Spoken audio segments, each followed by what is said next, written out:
Wednesday night basketball. The high-flying two-way threat, Andre Iguodala and the Philadelphia 76ers go up against the Boston Celtics and their satin-smooth long-range assassin, Ray Allen. Philadelphia, Boston, coming right up.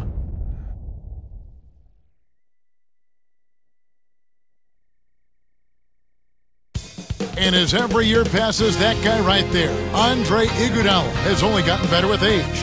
There he was, arriving earlier today. We're holding court at the home of the Celtics here in beautiful Boston, Massachusetts. Thrilled to be back in Boston. The Celtics ready for that home court advantage. Kev, you live for rivalry games. I played in quite a few of them during my career, and the intensity is palpable. You can feel it. You can taste it. These games go to another level, and it's only because you're facing a rival. Games like this, players love, and they leave everything on the floor in an effort to get the right outcome. With age comes wear and tear, and the Celtics experienced some of those injuries when you look at last season, Garnett and Pierce having knee issues. But you know what, Clark? Even youngsters on their team got banged up. Big baby Glenn Davis, he had a thumb injury, a broken thumb. He had an ankle injury. I mean, health is such a big issue for young and old. Yeah, that's just part of the game, Kevin. You hope that you're fortunate as a team not to have crippling injuries to key players. And Rondo's hamstring, I think a part of it is just playing in a tough division. And another part is certainly age. That's a factor. But you can't say that for guys like Rondo and even Big Baby Davis. Look at the 76ers starting group. Iggy and Brand are at the forward spots. Lewis Williams and Evan Turner pairing up in the back. And Hawes. And Doris Burke has a report for us from the sideline. Well, Kevin, the addition of Jermaine O'Neal could be an important one for the Celtics. Last season, in the finals, they faltered when Kendrick Perkins injured his knee. Now, as he makes his return from knee surgery, they'll need O'Neal to play well if they're to make another deep run. Back to you guys. We'll see how it plays out. Thanks, Doris. Clark, you mentioned health last year for the Celtics. Health has to be a concern for them again this year, too. Without question. It's a matter of the coaching staff and the players massaging their minutes, taking care of their bodies, and doing the things necessary to be ready come postseason time. Now here's Rondo. One thing about Paul Pierce, he's still a steadying presence. You hear him getting interviewed. He's a very charismatic player, too. Yeah, he is. He's very even-keeled. He's a terrific leader. And he's got a good sense of humor as well.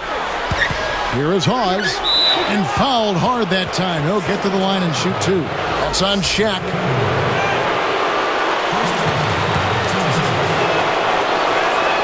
The first one falls. You know, Clark, Pierce has had his character questioned in the past. People have labeled him selfish or a hothead. I mean, is that accurate?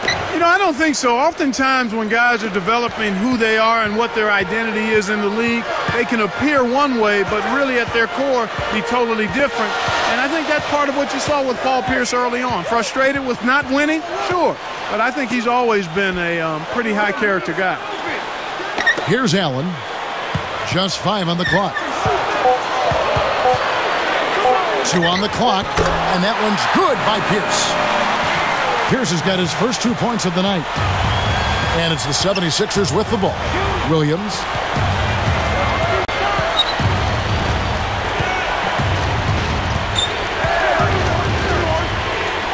Hawes backing down. Shoots it up. The 76ers with another miss. Really not enough defensive pressure there to force that miss. He's got to be disappointed. And Doris Burke spoke with Doug Collins. Doris? Well, Kevin, obviously he knows that they're going to face storms that will inevitably come. You've got to weather those against a high-octane offense. He said, we know we can't stop them every time down the court, but if we stay with them body to body and give them some looks they haven't seen before, we might be able to mix things up and keep them off balance. We'll see, guys. All right, Doris, trying to find the right matchups with that offense. Well, that's why you try to build a versatile and deep roster so you can be ready for everything. Here's Garnett after the Sixers pick up 2. And Shaq backs down. Fades back. The shot misses. So Philadelphia will take it the other way. Clark, they're starting off the season against this Celtics team. Here are the top distributors from last season. These guys always seem to find the open man. Rajon Rondo, 4th. He was one of the best distributors of the basketball all season long and was really his team, one of his team's bright spots a year ago. And it's the 76ers with the ball. And the turnover by Boston. Whoa! A replay here. The Sprite Slam Cam showing us how it's done. Boy, when you run the fast break correctly, it's a thing of beauty. Here's Williams. Just over 3 minutes left in the first. Here's Turner, defended by Allen. Oh! Does he make it look easy or what, partner? Trust me, that's not easy. Oh, I know it. I think he could climb over the backboard if he wanted to. Here's Rondo.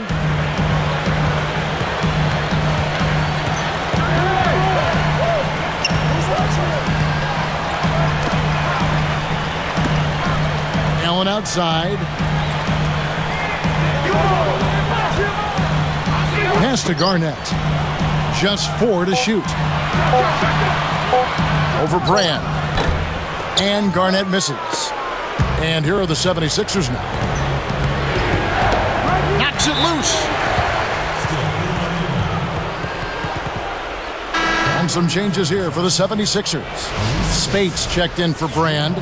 And it's Holiday in for Lou Williams.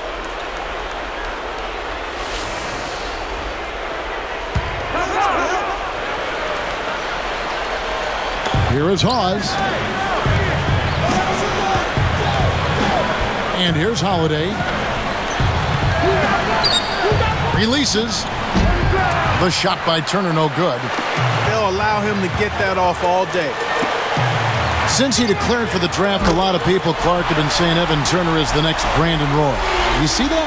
You know, I try to stay away from comparisons, but I can see where there are similarities. Both guys love to attack the rim and can score from mid-range. Both are very smart, savvy basketball players and have a real knack for putting the ball in the basket. And here is Hawes, following the three-pointer by Paul Pierce. Iguodala kept alive.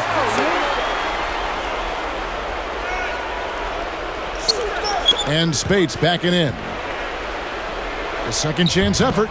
The 76ers again can't hit it. The Celtics with the lead. How other teams in your division view you as an opponent is such a telling tale, Clark, for the Celtics, who beat up on other Atlantic Division teams last year to the tune of 13 wins and 3 losses, I think sends a very strong message. Absolutely, Kevin, and I expected those sorts of numbers, given they were the only team to make the playoffs from that group. Yeah, you know, thinking about the Atlantic, Toronto came close, but really there was nobody challenging the Celtics for the division last year. And that might have been one reason they were underrated heading into the playoffs. I mean, they stumbled and stammered a little bit the last half of the year, but just because you beat up on lesser teams, that doesn't mean you can't step it up against the big boys, too. Pierce with the steal.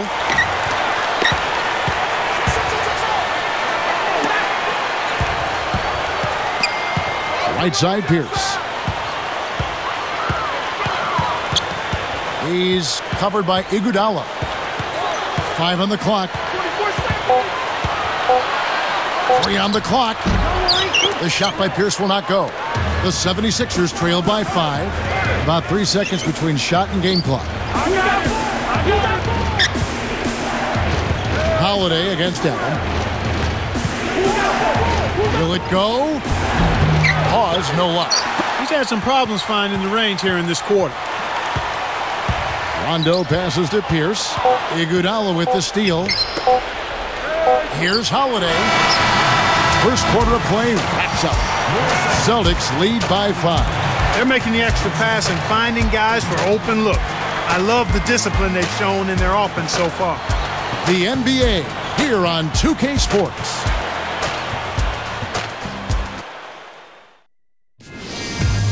Coming up Sunday, November 7th, Tim Duncan and the San Antonio Spurs go up against Kevin Durant and the Oklahoma City Thunder. The new season in the NBA rolls on. Hoops action